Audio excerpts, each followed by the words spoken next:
At 5:70 p.m. on the fateful evening of 30th January 1948, Nathuram Godse fired 3 shots at Mohandas Gandhi at point-blank range. Godse did not flee the scene and himself called for the police, who arrested him. As the world mourned Gandhi, the regions of what is today Maharashtra saw one of the bloodiest chapters in history. A forgotten episode and its very occurrence denied. The 1948 Maharashtra Brahmin genocide.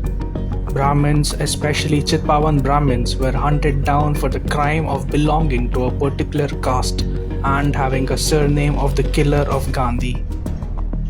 At first, those having the surname Godse were targeted, but soon the violence spread to other subcastes beyond the Chitpavans like Deshasthas and Karhade Brahmin communities in Maharashtra.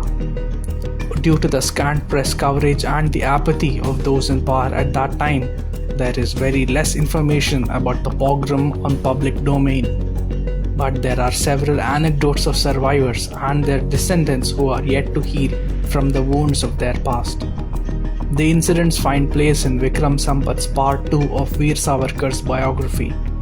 In one incident that is described, a teacher having the surname Godse, living in abject poverty, was sleeping outside along with his father and grandfather when goons stormed in, tied them to their cots and burned them alive. Mainly, vadas known as houses of the Brahmins were targeted and torched. In February 1948, 1,000 homes belonging to Chitpavan Brahmins were officially reported as having been burnt down and an unspecified number were killed. In Nagpur, the home and offices of veteran journalist Gajanan Triambak Madkolkar, who was chief editor of the prominent Marathi daily Tarun Bharat, were burned down by mobs. In Kolhapur, renowned filmmaker of the times Bhalji Pendarkar, a Karhade Brahmin, suffered a huge loss with damage to his studio. The biggest violence took place in the 7 Patwardhan princely states such as Sangli, where the mills and factories owned by Chitpavans were destroyed by rioters. A truckload of people had come to the house of one Sadhu Bhau Deshpande, an employee at the Falton Sugar Works, and beheaded him in front of his wife. The mob also destroyed 15 sugarcane transport bogies meant for transporting cane to the factories from the farms. In another incident at Sangalwadi, an entire oil mill was torched by the mob.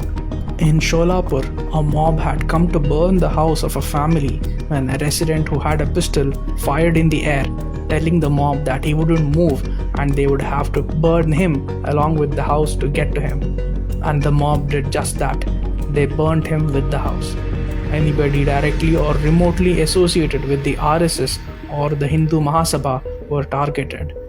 Mobs broke into the offices of the Hindu Mahasabha and the RSS and ransacked houses and shops belonging to known members of these organizations.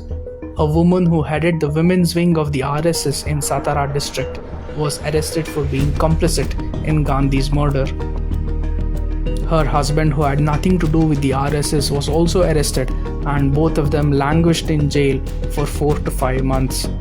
The revolutionary freedom fighter Savarkar himself was not spared when a mob of 500 to 1,000 men gathered in front of his house and began stoning it, as rumors had circulated that people close to Savarkar had been distributing sweets to celebrate Gandhi's death. The anti-Brahmin riots were not revenge or a one-off instance of anti-Brahmin hatred in the region. The groundwork for the anti-Brahmin riots had been prepared by decades of anti-Brahmin agitation, anti-Brahmin hate theatre, and social boycotts, spearheaded by the Satyashodhak Samaj, which was founded by the 19th century ideologue Mahatma Jyotirao Phule. The wave of violence in the aftermath of Gandhi's death is usually left unmentioned in the numerous hagiographies of the Mahatma. Maureen Patterson, who researched the Chitpavan community from the 1950s to the late 1990s, was not given access to relevant police files on the violence. Even today, scholars cannot get access to Maharashtra's archival material post-independence. This massacre of Hindu nationalists and Brahmins is similar to the 1984 massacre of Sikhs by Congress secularists in Delhi and elsewhere after the murder of former Prime Minister Indira Gandhi by her Sikh bodyguards. Dwarka Prasad Mishra, a senior Congress leader himself in Nagpur, wrote unapologetically in his memoirs about the manhunt targeting the Brahmins. He wrote that a large number of those who indulged in the violence were congressmen, even office bearers of the party. But unlike in the case of the anti-Sikh pogrom, where a few local Congress leaders were brought to trial after a long delay, and where references to the events keep on being made in public discourse today, the anti-Brahmin riots had no consequences for the perpetrators, and the events were flushed down the memory hole, never to be heard of again.